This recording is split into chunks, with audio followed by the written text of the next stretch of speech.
I don't know about you, but I am deeply, deeply concerned about America, because what is happening in the homes of Christians and non-Christians to their children is changing the course of the world. If there's ever a day for Christians to live like Christians as parents, I believe that is now. I want you to hang in there with me, and let's listen to Doug Fields as he teaches us some principles about how to be intentional parents. Thanks for listening to this edition of Living on the Edge with Chip Ingram. Living on the Edge is an international teaching and discipleship ministry focused on helping Christians live like Christians. And as Chip just mentioned, today we're continuing our series Intentional Parenting, taught by our guest teacher, Doug Fields. In this program, he picks up where he left off last time, explaining the connection between discipline and responsibility.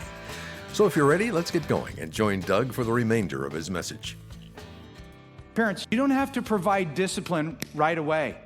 Okay, it's not like you're a traffic cop and you got to get them right there. Now, you can delay the discipline so your anger delays. I grew up in a house where my dad spanked with a belt, and he would snap the belt, fold it over, and then snap it. Anybody else have that one? The snapping? Oh, a lot of us in here. My dad even had a hose that he would use. He had a few methods of spanking. So when he was mad, he would say, "Douglas, go get me something to hit you with." And what I realized, I'm not a bright person, but what I realized is the longer I took to go get something, the better it was for me, because it gave him time to cool down. So when I would return, 3 days later, with a pillow, things just went so much better, all right? So wisdom says, regardless of the situation, I'm going to stay calm or find a way to get calm. 2, I'm going to work hard to make sense, to be wise, but I'm going to bring discipline regardless of their response. Personally, if you want my opinion, I think the best discipline is what I call discipline by choice. Discipline by choice is a fair consequence, clearly communicated ahead of time, connected to the offense. Okay? Maybe if you're taking notes, I'd write no surprises off to the side. That the kid shouldn't have any surprises there. Now, what this does is it doesn't set you up against your kid. Most discipline is this: me as the parent against my kid. But if it's agreed upon ahead of time, and it's clear, what happens is, and then there's fair and natural consequences, what happens is it's me and my kid against the consequence. And there's a big difference. Now, you need to figure this out in your context, what it means for your age-appropriate kids. But like when my kids, most recently, again, 25, 22, 19, so let me go to when they were in high school. And my daughter, we had curfew. So my daughter, let's just say she breaks curfew. Well, a lot of parents meet their kids at the door screaming and yelling and shaming and threatening. For Kathy and I, we played it different. We would answer the door and go, "Oh gosh, so glad you're safe. You know how much we love you, and when you didn't come in on time, we were just getting a little bit nervous because normally you make such, great choices." And then I started to get sad for you. Okay? Because I know how much you like to go out on Friday nights, and now the next 3 weeks you have to stay in with me and Mom. And I just feel so bad. But, I figured you took all that into consideration because, you knew that all choices have consequences. And now, no matter how well you say it, your kids are still going to get mad. I've never had one of my kids go, "Dad, you're right, thank you. Thank you. The way that you established clear boundaries, and I knew what the measured consequence was, and I evaluated my decision, and Dad, you're really an excellent father. Thank you. Thank you." Okay? That never happened. But what it does is it keeps me from being an idiot, from yelling and screaming and shaming and posturing. For many parents, the most difficult part of this is enforcing.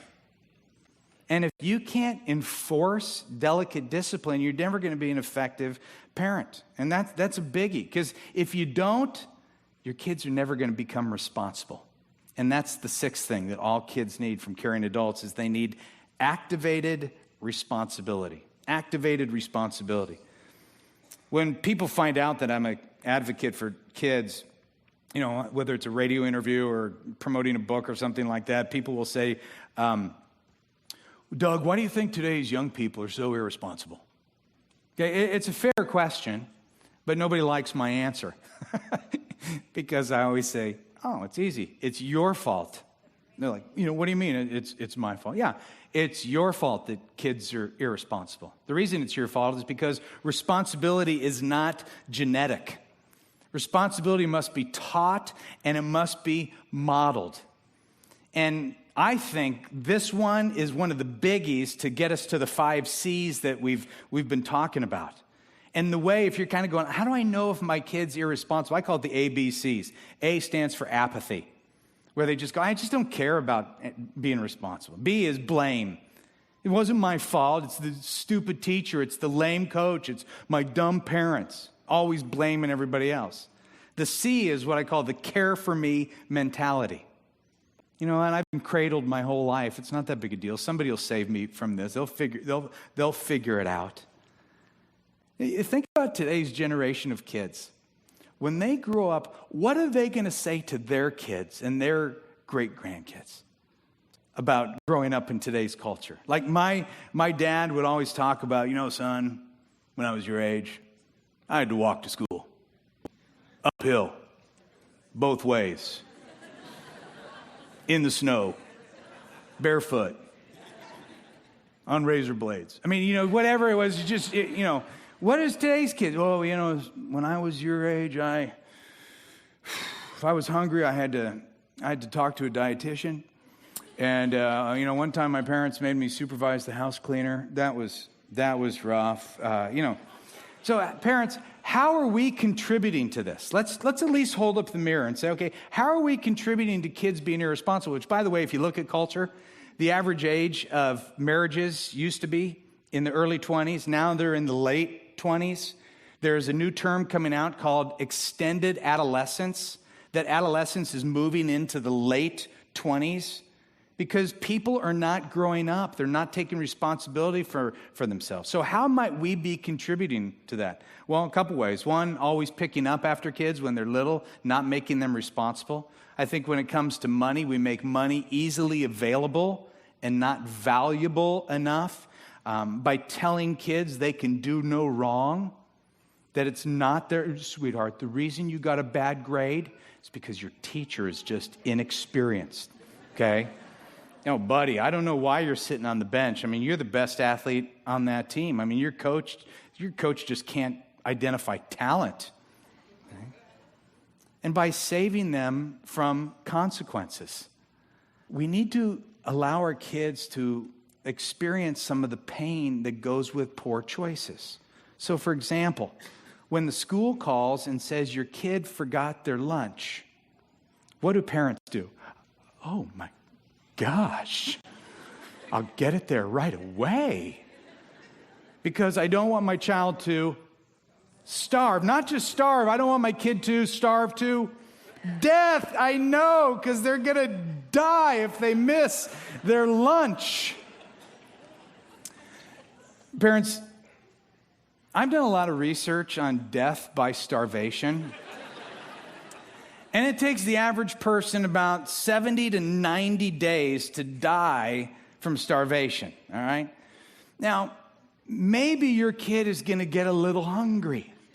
And you know what those hunger pains will do? Will travel up into their brain to realize it was their responsibility to bring their lunch, not mom and dad's. I mean, mom and dad make the lunch, pay for the lunch. The least I could do is take the lunch.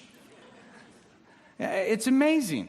I coached all my kids until they got into high school with all their different sports. And I had some parents who I'm sure they thought I was the Antichrist, and they wanted a different coach because I wouldn't let them carry their kids' stuff. I mean, we're talking like, 12-year-old baseball that moms would come into the dugout and hang up the bag and get the cleats out and set out. And I'm like, no. Hey, not on my team. It doesn't happen. Your kid's 12. He can carry it. He can set it up. He can shoot his own steroids. Get out of my dugout, Mrs. Armstrong. Activating responsibility. And here is the thesis statement. It's helping kids move from infantile dependence to healthy independence. What are some simple ways? You got to assign chores. I mean, make them age appropriate, but kids, when they have chores, it helps them develop responsibilities and it promotes life skills and work ethic. And yes, you could do the job better yourself or hire it out. That's not the point. You're trying to help them become responsible. And obviously, and I've said it a couple of times, you've got to allow consequences. That when you're always bailing your kid out each time there's a dilemma, you're wounding them. They need to experience consequences in order to be healthy. They have to understand that there's a relationship between what they do and what happens to them. And that's a good relationship. I put in your notes, I love this phrase, consequences build self-esteem. When kids realize that their behavior has consequences, here's what they learn. I have power and I have control. I don't always have to be the victim. I can be in control in this situation. I have power over those consequences. So let me try to make this really practical, and a matter of fact, how discipline and responsibility merge together. So, Mom, you go out at 3:30 in the front yard, Jimmy's skateboarding, you say, Jimmy, you need to get in and do your geometry homework. And Jimmy says, Mom, I don't want to do my geometry homework. I want to skateboard. And you say, well, Jimmy, if you don't do your geometry homework, you're never going to be able to figure out the area within a trapezoid. And Jimmy says, I can live with that. Jimmy can live with that, right? Jimmy can live a very good life without ever figuring out the area within a trapezoid. I'm in my 50s. Nobody has ever, my whole life, asked me, hey, we got a whole bunch of trapezoids back here. Anybody willing to figure out the area within those trapezoids? At which point I would have said yes, but nobody's ever done that. Okay. So with that, then you go, well, Doug, there's a natural consequence, and the natural consequence is he will flunk his class. Jimmy doesn't care, because Jimmy's going to be a professional skateboarder. So this is when mom and dad, or sometimes those of you who are single parents, I told you this last week, the toughest job on the planet is being a single parent. But this is when mom and dad, when there is a natural consequence and it's ineffective, we've got to establish some fair discipline so Jimmy develops responsibility. Jimmy, if you flunk that class, you choose to flunk that class, you don't ride your skateboard until Jesus returns. Okay, or whatever it is. Because if not, Jimmy will grow up to be a simpleton. In Proverbs 27, it says, a prudent person foresees the danger ahead and takes precaution. The simpleton goes blindly on and suffers the consequences. Parents, we don't want to raise simpletons. We want to raise kids with competence and character and conviction and compassion. So responsibility begins to be formed when they're little, and you as a parent follow through on the consequences connected to the boundaries, or else kids don't learn anything about boundaries. So those of you with little kids, and you play the counting game, what that means is get to 3. Get to 3. That's okay. And then allow them calmly to experience a consequence. Don't let me get to 1, 2, maybe you're not hearing me. Do not let me get to 3, or there will be a cyclone of fury that comes out 1, 2, 2.1, 2. You're figuring out areas within a trapezoid. Get to 3, all right? Get to 3 calmly, and it may be inconvenient for you, but that's parenting, okay? Let them experience the consequence. The goal is not to ruin their life. The goal is to help them develop. Does that make sense? Okay, there's a lot here. Serious fun, delicate, discipline, and activated responsibility. A lot to think about this week, a lot to pray about. I have a friend who told me, Doug, when my kids were little, I used to talk to them a lot about God. As they got a little bit older, I started talking to God a lot about my kids. And I think that's a great way of saying it. I know some of you are here, and as a parent, you're tired, and you're wounded, and you're worried, and you feel inadequate. Whatever it is, I invite you to talk to God about your kids and about everything else.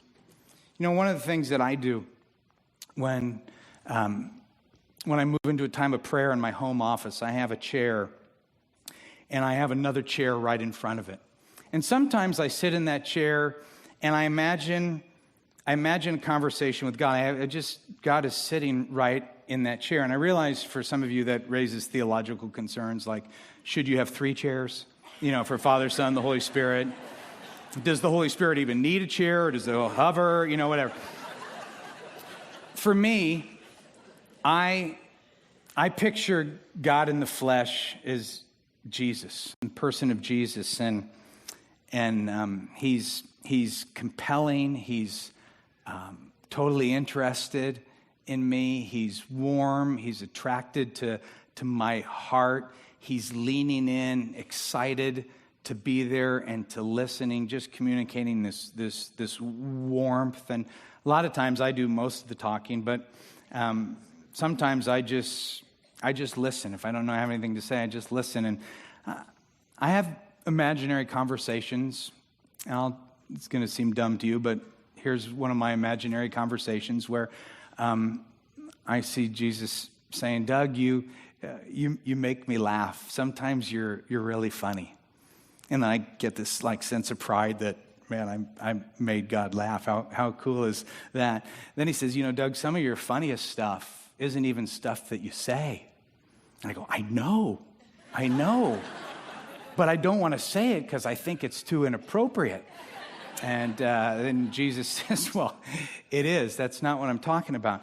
Some of the funniest stuff is this stuff that you do. I mean, it's funny, you make me laugh that you think you can do CrossFit at your age.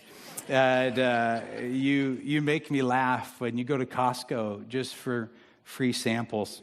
You make me laugh that you think it's funny when people fall off their bike.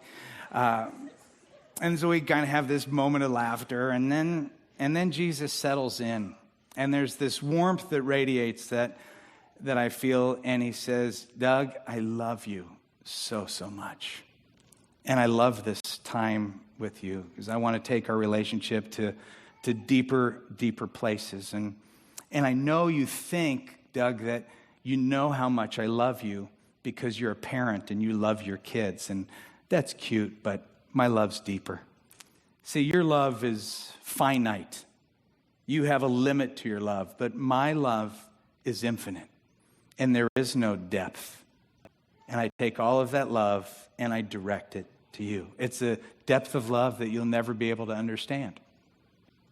And then I interrupt him. Okay, Jesus, are you saying I'm not smart enough? And he laughs, kind of a big laugh, like I caught him off guard, which I know I didn't because he's God. So he knew what I was going to say. So he's obviously exaggerating to make me feel better about myself. So that's kind of how it goes with me in prayer.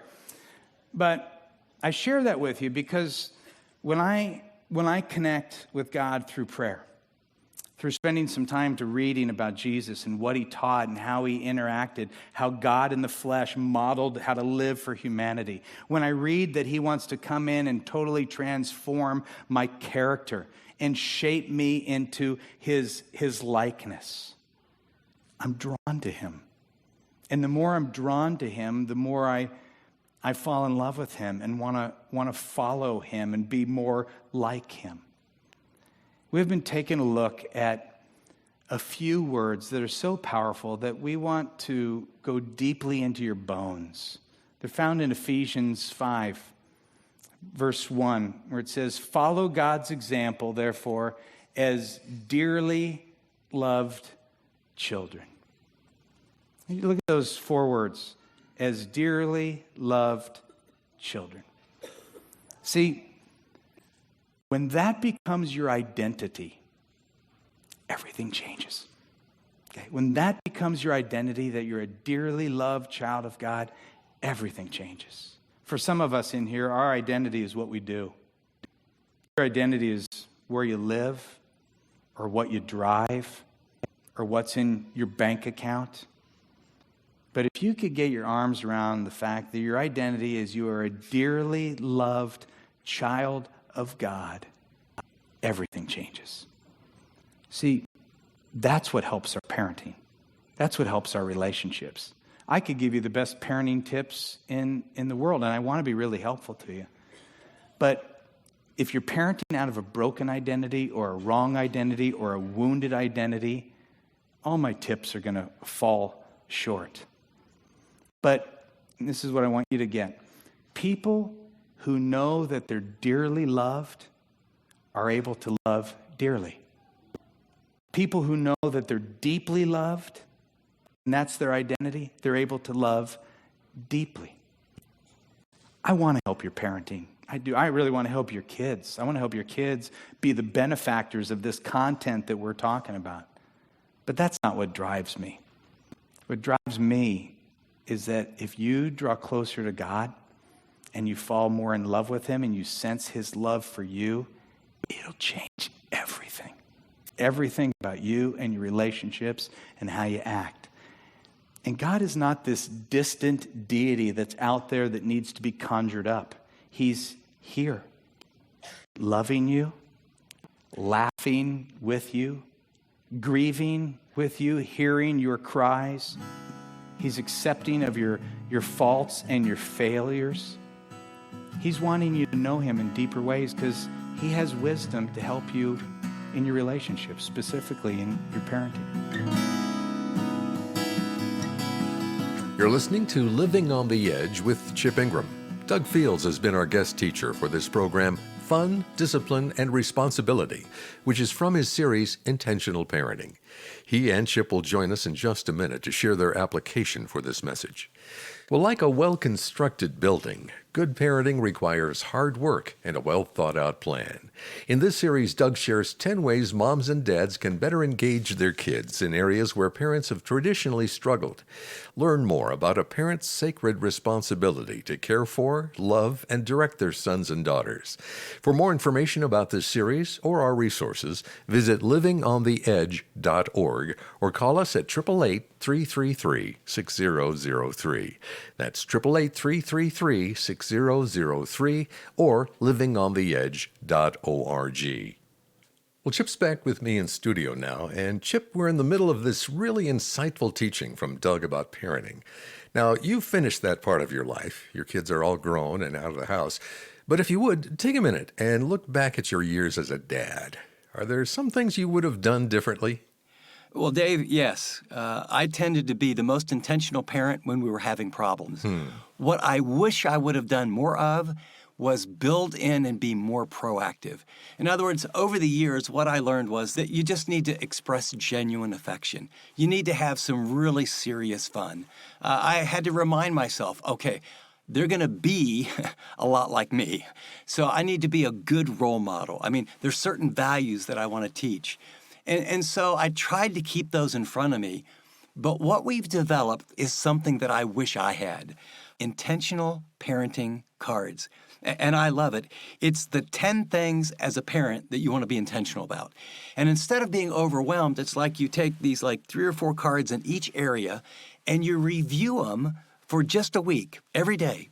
And so all of a sudden, there's a week of focusing on being genuinely affectionate. And then the next week of encouraging words. And the next week of building memories that last. And then one on serious fun. And so what it does is give you very specific practical ways to be intentional in an area with your kids. What I know is most parents get serious about parenting when they have problems. The best defense is a better offense. When we're intentional about building things into our children that prevent those problems, we're going to be way ahead. I wish I would have had these when I was a young dad and not so young dad. I can't encourage you enough to get a set of these cards and put them into practice. Thanks, Chip. Well, to order our intentional parenting cards, go to livingontheedge.org. And right now, when you buy this resource, we'll also give you a set of our Discuss This cards absolutely free.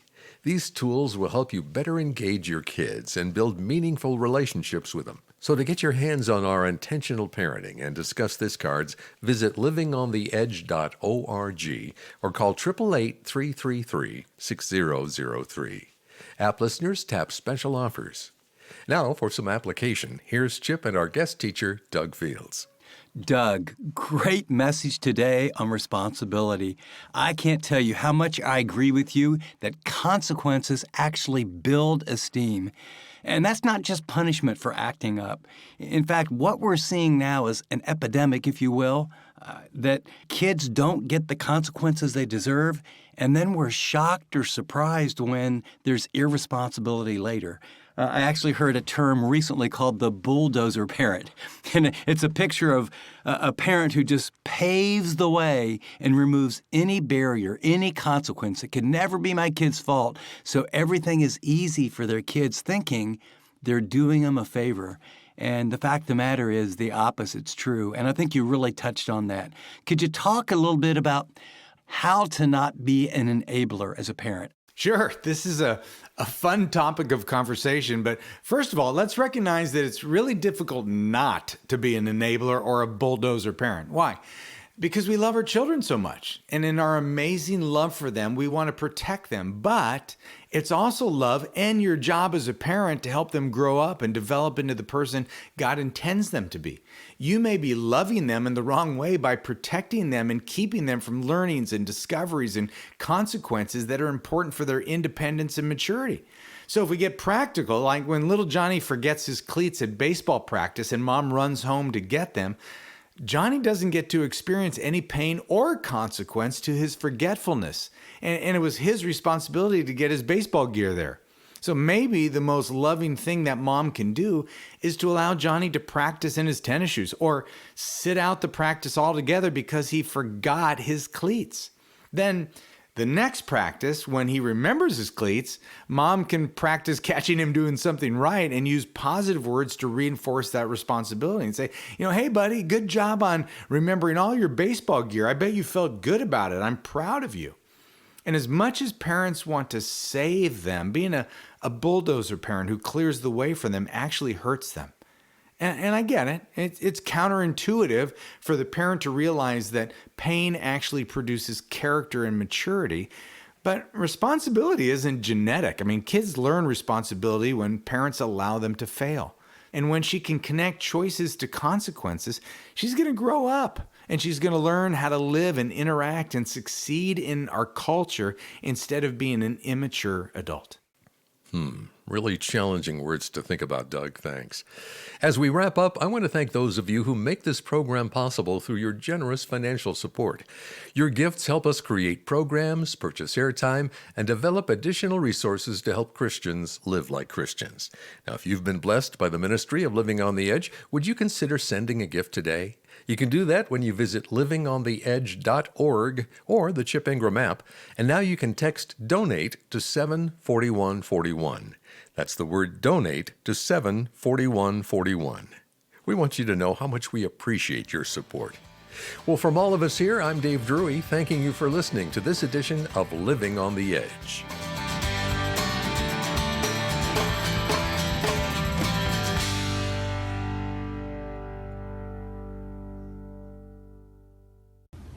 Thanks so much for watching this video. If you'd like to watch more content like this, click and subscribe here to our channel. And by the way, if you'd like to know more about Living on the Edge, find out about more resources, maybe get on the mailing list, go to livingontheedge.org. See you next time.